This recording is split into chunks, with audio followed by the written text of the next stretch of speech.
Alors dimanche dernier, Mélanie nous a encouragés à répondre au mal par le bien. Elle nous a parlé de David qui fuyait le roi Saül parce que celui-ci voulait le faire mourir. Pourtant, lorsque David a eu l'occasion, l'opportunité de tuer Saül, il ne l'a pas fait. Il a décidé de faire confiance à Dieu et de surmonter le mal par le bien. Mélanie nous a aussi rappelé qu'en Matthieu 4, Jésus avait lui aussi surmonté le mal par le bien en résistant aux 3 tentations de Satan. Jésus commence son ministère après cet épisode. Ayant appelé quelques disciples, il enseigne dans les assemblées juives, il annonce la bonne nouvelle de l'imminence du royaume de Dieu et il guérit toutes les maladies du peuple. Sa renommée devient telle que les juifs et les non-juifs se rassemblent en masse pour le suivre et l'écouter. Un jour, voyant la foule, Jésus monte sur une montagne. Il s'assoit et se met à enseigner. Dans ce sermon, il explique que le royaume de Dieu est pour tous ceux qui se reconnaissent pauvres et démunis, pour tous ceux qui cherchent réellement Dieu. Allez, leur dit-il, témoignez au monde de cette bonne nouvelle. En effet, moi, je suis venu non pour abolir la loi de Dieu, cette loi même à laquelle personne n'obéit, à laquelle vous n'obéissez pas, mais pour l'accomplir. Maintenant, soyez donc parfaits, comme votre Père céleste est parfait. Au chapitre 6, Jésus continue par expliquer que la perfection, c'est préférer les bénédictions éternelles du royaume de Dieu à venir aux bénédictions temporaires du monde présent. C'est à la fin de ce dernier passage que nous lisons ce matin dans l'Évangile selon Matthieu, chapitre 6, les versets 24 à 34. C'est Jésus qui parle. « Nul ne peut servir de maître, car ou il haïra l'un et aimera l'autre, ou il s'attachera à l'un et méprisera l'autre. C'est pourquoi je vous dis, vous ne pouvez servir Dieu et Mammon. C'est pourquoi je vous dis, ne vous inquiétez pas pour votre vie de ce que vous mangerez, ni pour votre corps de quoi vous serez vêtus. La vie n'est-elle pas plus que la nourriture et le corps plus que le vêtement ? Regardez les oiseaux du ciel, ils ne sèment ni ne moissonnent, ils n'amassent rien dans des greniers, et votre Père céleste les nourrit. Ne valez-vous pas beaucoup plus qu'eux ? Qui de vous, par ses inquiétudes, peut ajouter une seule coudée à la durée de sa vie ? Et pourquoi vous inquiéter au sujet du vêtement ? Observez comment croissent les lys des champs. Ils ne travaillent ni ne filent. Cependant, je vous dis que Salomon même, dans toute sa gloire, n'a pas été vêtu comme l'un d'eux. Si Dieu revêt ainsi l'herbe des champs qui existe aujourd'hui et demain sera jetée au four, ne vous vêtirait-il pas à plus forte raison, gens de peu de foi ? Ne vous inquiétez donc pas en disant « Que mangerons-nous ? Que boirons-nous ? Ou de quoi serons-nous vêtus ?»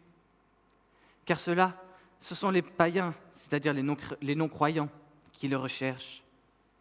Or, votre Père céleste sait que vous en avez besoin. Cherchez premièrement son royaume et sa justice, et tout cela vous sera donné par-dessus. Ne vous inquiétez donc pas du lendemain, car le lendemain s'inquiétera de lui-même. À chaque jour suffit sa peine. Je vous invite tout de suite à prier. Éternel, notre Dieu, notre Maître, tous ensemble, nous te remercions pour la Bible, pour ta parole. Merci parce qu'elle nous révèle qui tu es, qui nous sommes, qui nous devrions être et ce que toi, tu as fait pour nous. Merci parce que tu agis à travers nous, au travers de cette parole, de cette Bible, de cette révélation. Éternel, notre Dieu, notre Maître, maintenant, sanctifie-nous, transforme-nous par ta vérité. Ta parole est la vérité. Amen.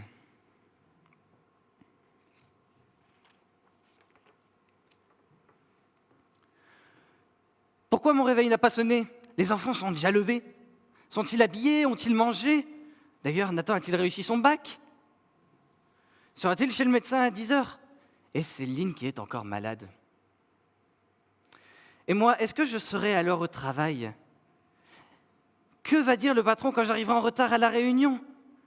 Elle est si importante pour l'avenir de l'entreprise. En plus, avec le confinement et tout ça, qu'est-ce que je vais faire si nous faisons faillite? Est-ce que je vais retrouver un travail? Est-ce que je vais pouvoir nourrir ma famille? Subvenir à ses besoins? Est-ce que nous allons devoir quitter notre appartement? Est-ce que nous allons mourir? Et toi? Quelles sont tes inquiétudes? Quelles sont tes peurs?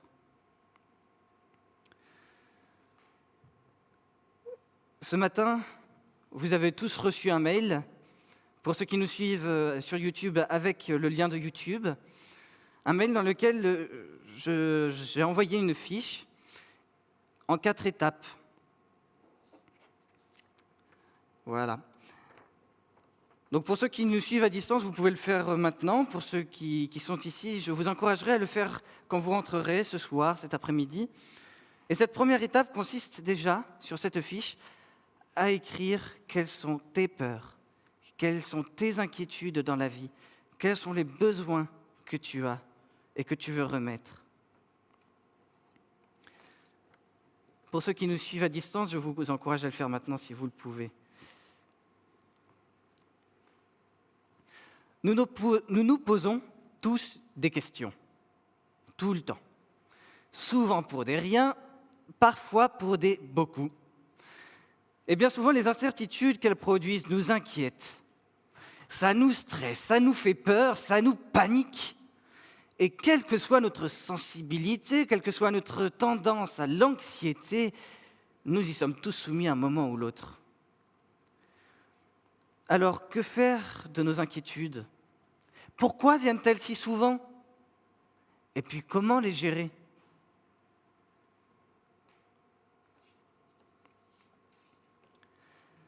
Ne vous inquiétez pas pour votre vie de ce que vous mangerez, ni pour votre corps de quoi vous serez vêtus, nous dit Jésus au verset 25. Pourquoi? Comment? Jusqu'où? Regardez les oiseaux du ciel, nous explique Jésus. Observez comment croissent les lys des champs. Jésus détourne d'abord nos regards de nous-mêmes pour les diriger sur le monde. Jésus détourne nos regards de nos propres besoins pour les diriger sur les besoins du monde. Il nous incite à observer attentivement la nature. Comme nous, les oiseaux ont besoin de manger pour vivre. Des graines, des vers, des insectes. Pourtant, au contraire des agriculteurs, ils ne sèment pas, ils ne moissonnent pas non plus. Ils ne fabriquent pas non plus des frigos pour conserver quelques vers au frais en attendant demain. Non, ils ne font rien de tout cela. Mais Dieu leur fournit chaque jour leur manne quotidienne. Ils ne manquent de rien. De même, les fleurs des champs ne travaillent pas, elles ne filent pas, elles ne tissent pas, elles ne tricotent pas. Et pourtant, voyez la splendeur qu'elles arborent dans nos campagnes encore cet été. Blanches, rouges, jaunes, bleues, violettes. Elles sont plus belles qu'aucune princesse de ce monde ne le sera jamais. Plus richement vêtues qu'aucun prince, aussi glorieux et riche soit-il. Oui, c'est sûr, c'est certain, Dieu prend soin de la nature. Comme un jardinier, il veille parfaitement et continuellement sur sa création. Il prend soin de chacune de ses créatures. La nourriture et le vêtement sont nos premiers besoins vitaux. Certes, nous avons d'autres besoins, avoir un appartement, avoir une maison, mais la nourriture et le vêtement sont nos premiers besoins vitaux. Sans eux, nous mourrons, c'est simple. Alors nous demande Jésus, pourquoi vous inquiétez-vous? De quoi avez-vous peur? Ne valez-vous pas beaucoup plus que les oiseaux et que les lys des champs aux yeux de votre Père céleste? Jésus n'utilise pas les termes Dieu, l'Éternel ou le Père céleste de manière générale. Il lui dit votre Père céleste. Votre Père céleste. Jésus nous octroie une place spéciale dans la création. Nous, les êtres humains, nous sommes tous les enfants de Dieu. Nous sommes tous les enfants de Dieu. En utilisant cette expression, Jésus rappelle que nous sommes tous créés à l'image de Dieu, comme un enfant est engendré à l'image de son Père. Genèse 1, 27. Pourquoi donc nous inquiéter? Si notre Père céleste prend soin de chacune de ses créatures, aussi éphémères soient-elles, à combien plus forte raison prendra-t-il soin de ses enfants, de ceux qui portent son image dans le monde et qui travaillent encore pendant plusieurs années? Si notre Père céleste prend soin de chacune de ses créatures, à combien plus forte raison prendra-t-il soin de ses enfants? Ne vous inquiétez donc pas en disant « Que mangerons-nous? Que boirons-nous? De quoi serons-nous vêtus ?» Verset 31, conclut Jésus. À l'opposé de ceux qui ne connaissent pas Dieu, nous n'avons plus aucune raison de nous inquiéter à propos de nos besoins matériels, de nos besoins physiques. Au contraire, nous pouvons avoir confiance parce que nous savons que notre Père connaît ses besoins. D'ailleurs, bien plus que de simplement les connaître, il les connaît même avant que nous-mêmes nous ne les lui disions. C'est plutôt avant ce texte, au verset 8. Et Dieu pourvoit. Dieu pourvoit. En revanche, Jésus ne dit pas que Dieu pourvoira toujours à nos désirs, mais à nos besoins. Il ne nous promet pas notre steak quotidien, mais seulement notre pain quotidien, ce qui est notre aliment de base. Il ne nous promet pas non plus une cravate, mais seulement de nous habiller. Tout cela, nos vacances, nos séances de cinéma, nos familles, nos amis, nos jardins, tout cela, notre Père céleste les ajoute généreusement et gratuitement par-dessus. C'est dans son amour pour nous qu'il nous en fait cadeau. Soyons donc reconnaissants, premièrement, pour les besoins auxquels Dieu pourvoit, et deuxièmement, pour le confort supplémentaire dont il nous fait la grâce. Et quand ce surplus nous est retiré, parce que ça peut arriver, on peut perdre de l'argent, on peut perdre notre appartement, quand ce surplus nous est retiré, sachons aussi encore remercier notre Père céleste, à la fois pour ce que nous avons pu vivre avec cet excédent. L'appartement était peut-être trop grand, très grand, et pour ce qui nous est laissé, la nourriture et le vêtement. Non, quelles que soient les circonstances, ne nous inquiétons pas. Au contraire, soyons remplis de confiance et de gratitude, de reconnaissance envers Dieu, notre Père, qui pourvoit bien plus que nos besoins physiques ne le demandent. Dieu prend soin de nous. Tout à l'heure, je vous ai montré cette fiche, pour ceux qui nous suivent aussi à distance. Et la deuxième étape de cette fiche consiste à écrire chaque jour, donc pour vous quand vous rentrerez chez vous, à midi, cet après-midi, ce soir, avant de vous coucher, juste d'écrire une pensée, une chose, une expérience qui vous rappelle aujourd'hui que Dieu prend soin de vous. Et je vous inviterai aussi à le faire tout au long de cette semaine. Chaque jour, une chose, une pensée, une expérience qui vous rappelle que Dieu prend soin de vous.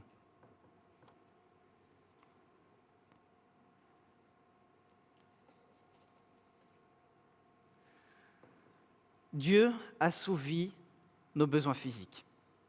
Mais Dieu n'assouvit pas seulement nos besoins physiques, il ajoute encore quelque chose. Notre Père Céleste comble aussi notre besoin spirituel. Quel est ce besoin? Et comment Dieu l'assouvit-il? Alors je suis bien conscient que certains parmi vous, parmi nous, n'ont pas connu un Père aimant, un Père bienveillant, un Père présent à leur côté, et parfois ce Père était même absent, parfois ils ne l'ont même pas connu. Et pour vous qui êtes dans cette situation, je comprends parfaitement que c'est difficile d'imaginer un Père parfait, un Père qui nous aime, un Père bienveillant, un Père qui est toujours à nos côtés, même quand c'est difficile. Mais nous l'avons lu ensemble, nous l'avons vu ensemble. Notre Père Céleste nous a créés à son image. Il nous a donné la vie, il nous aime profondément, il nous chérit. Il comble nos besoins. Il y ajoute même des cadeaux. Plus que nul être humain, plus que nul parent humain, Dieu, notre Père Céleste, est aux petits soins. Alors, que lui demander de plus? La vie parfaite ne se trouve qu'auprès de lui. La vie parfaite ne se trouve qu'auprès de lui. Et qui ne rêve pas d'une vie parfaite? Tu ne rêves pas d'une vie parfaite? Oui, qui que nous soyons, chrétiens ou non, et de manière consciente ou non, nous cherchons tous une relation avec notre Père Céleste, parce que c'est avec lui seul que la vie est parfaite. Nous avons tous besoin de lui dans nos vies. Nous avons tous faim de lui. Nous avons tous soif de sa présence dans nos vies. Pourtant, cette faim spirituelle, cette soif spirituelle, ce besoin spirituel, nous ne pouvons pas le combler nous-mêmes. En effet, nous, les enfants de Dieu, nous l'avons vu tout à l'heure, nous lui avons tous désobéi. Or, Dieu, notre Père Céleste, est parfaitement juste. Et parce qu'il est parfaitement juste, sa punition est forcément de nous repousser loin de lui, loin de la vie parfaite que nous menions avec lui. Et c'est définitif. Nous mourrons de faim, nous mourrons de soif, et nous ne pouvons plus nous rassasier de la relation avec notre Père Céleste. Mais lui, Dieu, notre Père Céleste, il nous aime infiniment, et parce qu'il nous aime infiniment, il a pris lui-même l'initiative de la réconciliation. Dans l'Évangile selon Jean, au chapitre 6, verset 35, Jésus dit « C'est moi qui suis le pain de vie. Celui qui vient à moi n'aura jamais faim, et celui qui croit en moi n'aura jamais soif. » Par ces paroles surprenantes, Jésus explique qu'il est lui-même celui qui communique la vie éternelle, celui qui donne la vie éternelle. Qui d'autre que Dieu, l'Éternel, le Créateur du ciel et de la terre? Qui d'autre que Dieu peut procurer la vie éternelle? Jésus révèle ainsi qu'il est Dieu, Créateur du monde, notre Père Céleste. Il est venu dans le monde pour assouvir notre faim de lui, pour étancher notre soif de sa présence dans nos vies. Sans faute contre Dieu, parce que Dieu ne peut pas fauter, ne peut pas désobéir à lui-même. Jésus a pourtant accepté de prendre lui-même nos fautes, les fautes de ceux qui les lui confient. Jésus est notre Père céleste. Mais Jésus était aussi un être humain, et il a donc pu mourir sur une croix. Il a pu rompre totalement avec le Dieu, créateur du monde, qui donne la vie. Parce que Jésus prend sur lui sa punition, celui qui reconnaît son besoin de Dieu et qui reconnaît ses fautes, qui confie ses fautes à Jésus, n'est plus condamné par Dieu. Il est pardonné. Il est sauvé. Une nouvelle relation avec Dieu, son Père céleste, en qui se trouve la vie éternelle et parfaite, lui est accordée. Ainsi, celui qui vient à Jésus n'aura plus jamais faim. Et celui qui croit en Jésus n'aura plus jamais soif de Dieu. Aujourd'hui, nous, les chrétiens, nous vivons l'avant-goût partiel de cette relation avec notre Père céleste. Mais un jour, prochainement, lorsque Jésus-Christ ressuscité reviendra, lors de la résurrection des morts, nous savons que nous goûterons pleinement cette relation qui n'aura plus de fin. Ce sera le banquet de l'éternité, un festin de relation avec Dieu. Oui, c'est sûr, c'est certain, par Jésus-Christ, Dieu, notre Père céleste, a pourvu pour nous rassasier de lui, pour nous abreuver de sa présence. Vous ne pouvez servir Dieu et Mammon, nous dit Jésus au verset 24. Cherchez donc premièrement le royaume de Dieu et sa justice, et toute chose vous sera donnée par-dessus. Jésus nous demande de choisir entre d'un côté Dieu, notre Père céleste, et de l'autre, les richesses matérielles qui sont incarnées par Mammon. Si nous préférons les richesses matérielles qui sont incarnées par Mammon, alors peut-être que nos besoins physiques seront comblés, peut-être, ce n'est même pas encore sûr, mais notre besoin spirituel de Dieu, lui, eh bien, il ne le sera pas. Nous mourrons de l'absence de Dieu dans nos vies. Au contraire, si nous préférons Dieu, notre Père céleste, si nous considérons comme vraiment essentiel et nécessaire de lui accorder la place de Père de notre Père et de Roi qui lui convient dans nos vies, autrement dit, si nous cherchons premièrement, avant toute chose, pas seulement, mais avant toute chose, le royaume de Dieu et sa justice parfaite dans nos vies, alors Dieu comblera nos besoins. Si nous le choisissons, lui comblera tous nos besoins, tant physiques que spirituels.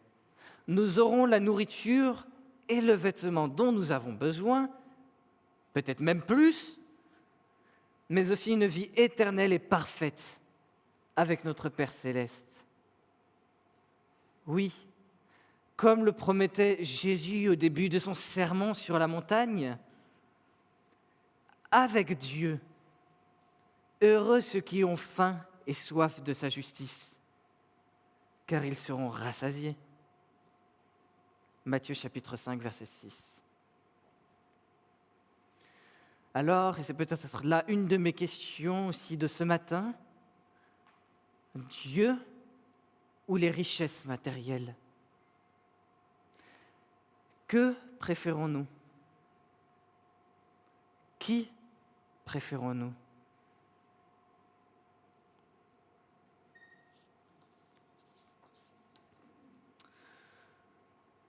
Dans notre vie, peut-être aujourd'hui, nous nous posons tous des questions.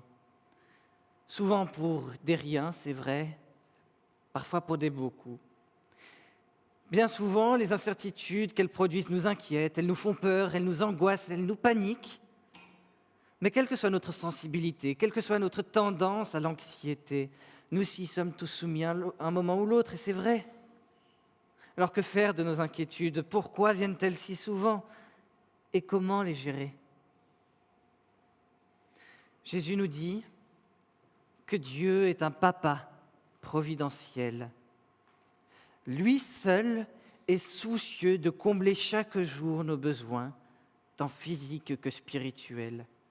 Lui seul, Dieu seul, peut combler chaque jour nos besoins, tant physiques que spirituels.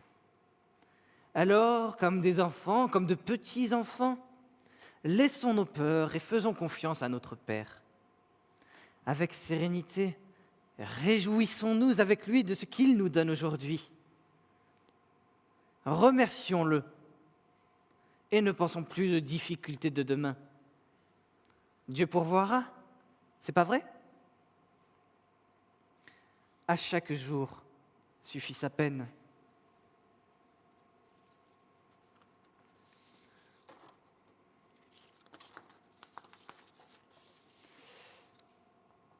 La troisième étape de cette fiche, que je vous inviterai à compléter tout à l'heure pour ceux qui sont sur place et tout de suite pour ceux qui nous suivent, c'est de relire ce texte de Matthieu 6, les versets 24 à 34. Chaque jour, aujourd'hui, quand vous aurez écrit vos inquiétudes, quand vous aurez écrit votre pensée, votre expérience, votre chose qui vous rappelle que Dieu prend soin de vous, juste relire ce texte. Relire ce texte aujourd'hui et dans les jours à venir, encore cette semaine. Relire ce texte et se remémorer vraiment que Dieu nous dit directement par sa parole qu'il prend soin de nous. Et puis la quatrième étape, qui consistera simplement à remercier Dieu. Un bref merci. Merci parce que aujourd'hui tu m'as permis de manger, tu m'as donné un repas. Merci parce que aujourd'hui tu m'as donné ma maison et que j'ai de l'eau pour boire. Un simple merci. 4 étapes. Quelles sont mes inquiétudes à remplir aujourd'hui? Une chose, une pensée, une expérience qui vous rappelle, qui te rappelle que Dieu prend soin de toi. Relire le texte et remercier Dieu. 4 étapes pour cette semaine. Et ces étapes, moi, je les ai déjà faites plusieurs fois cette année.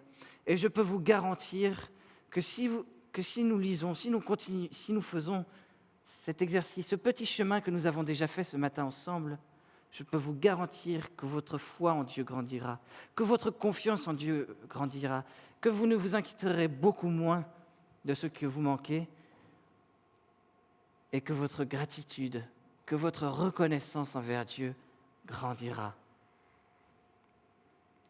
Remercier Dieu, c'est la 4e étape que je vous propose pour chaque jour de cette semaine et c'est également la dernière étape que je vous propose aujourd'hui. Je vous invite à prier. Éternel, notre Dieu, notre Père céleste, merci. Merci parce que tu pourvois à tous nos besoins physiques et matériels d'abord.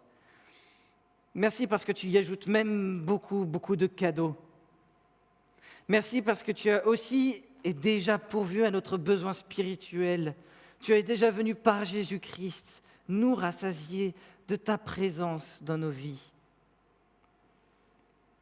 Merci parce que tu as ainsi permis que notre relation avec toi soit parfaite et soit rétablie. Maintenant, nous voulons te remettre nos inquiétudes, parce que oui, nous nous inquiétons.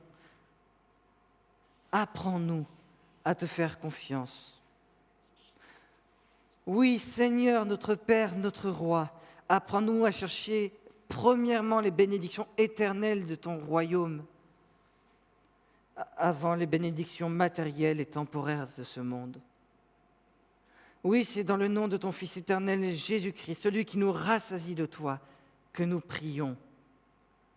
Amen.